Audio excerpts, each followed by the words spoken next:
Guys 'game changer' మూవీకి సంబంధించి review అయితే సుకుమార్ గారు ఇచ్చేసారు భయ్య. సో, సుకుమార్ ఇచ్చిన రివ్యూ ఎలా ఉందో తెలుసుకోవాలనుకుంటే వీడియోని స్కిప్ చేయకుండా లాస్ట్ వరకు చూడండి. అంతేకాకుండా 'రామ్ చరణ్' అలాగే 'గేమ్ చేంజర్' సంబంధించి చిన్న అప్డేట్ వచ్చినా సరే నాన్ స్టాప్‌గా మన ఛానెల్‌లో వీడియోస్ వస్తాయి. సో, మన ఛానెల్‌ని సబ్స్క్రైబ్ చేసి రెడీగా ఉండండి. ఇక లేట్ చేయకుండా వీడియోని స్టార్ట్ చేసేద్దాం. Global star 'Ram Charan' 'game changer' release event అయితే యూఎస్‌లోని డల్లాస్‌లో జరిగింది. ఈ ఈవెంట్‌కి డైరెక్టర్ సుకుమార్ అయితే చీఫ్ గెస్ట్‌గా హాజరయ్యారు. ఇకపోతే 'పుష్ప 2'తో సూపర్ సక్సెస్ అందుకున్న మంచి జోరు మీద ఉన్న సుకుమార్ నెక్స్ట్ 'రామ్ చరణ్‌తో మూవీ చేయడానికి సిద్ధమవుతున్నారు. ఇకపోతే 'RC-17' వర్కింగ్ టైటిల్‌తో సుకుమార్ అయితే 'చరణ్' మూవీ తెరకెక్కించబోతున్నారు. అయితే ఈ సినిమా స్టార్ట్ కావడానికి మరో ఏడాది సమయం పట్టొచ్చు అనుకున్నారు. ప్రస్తుతం చరణ్ బుచ్చిబాబు దర్శకత్వంలో 'RC-16' మూవీ చేస్తున్నారు. ఇదిలా ఉంటే స్టార్ డైరెక్టర్ శంకర్ దర్శకత్వంలో చరణ్ కంప్లీట్ చేసిన 'గేమ్ చేంజర్' రిలీజ్ సందడి ఇప్పుడు నడుస్తుంది.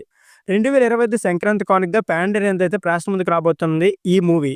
ఇకపోతే ఈ మూవీ యొక్క ప్రమోషన్‌లో ఫస్ట్ రిలీజ్ ఈవెంట్ డల్లాస్‌లో నిర్వహించారు. ఈ ఈవెంట్‌కి చీఫ్ గెస్ట్‌గా హాజరైన సుకుమార్ 'గేమ్ చేంజర్' గురించి ఆసక్తికర వ్యాఖ్యలు చేసినట్లు తెలుస్తుంది. ఇప్పటికే మెగాస్టార్ చిరంజీవి గారితో కలిసి ఈ సినిమాను చూశానని, ఫస్ట్ హాఫ్ చాలా అద్భుతంగా ఉంటుందని, ఇంటర్వెల్ బ్యాంక్ అయితే అదిరిపోతుందని, ఇక సెకండ్ హాఫ్ క్లైమాక్స్ అయితే గూస్ బంప్స్ తెప్పించడం ఖాయమని అన్నారు. మూవీ క్లైమాక్స్‌లో అయితే 'Ram Charan' award winning performance చేశారని కొనియాడారు. ఖచ్చితంగా ఈ సంక్రాంతికి ప్రతి ఒక్కరిని ఈ మూవీ ఎంటర్‌టైన్ చేస్తుందని కామెంట్లు చేశారు. ఇకపోతే మెగాస్టార్ చిరంజీవి సైతం ఈ సినిమా పైన చాలా కాన్ఫిడెంట్‌గా ఉన్నట్లు తెలుస్తుంది.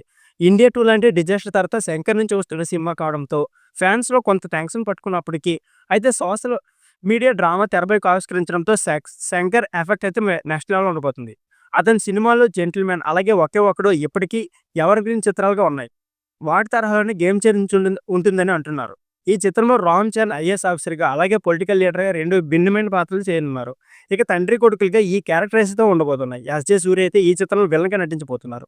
కీరా అద్వానీ, అంజలి హీరోయిన్స్‌గా చేస్తున్నారు. మరి ఈ సినిమా బాక్స్ ఆఫీస్ వద్ద ఎలాంటి ఫలితాన్ని అందుకుంటుందో చూడాలి మరి. So friends, that video. ఈ వీడియో నచ్చితే please like, share and subscribe my channel. Thank you for watching.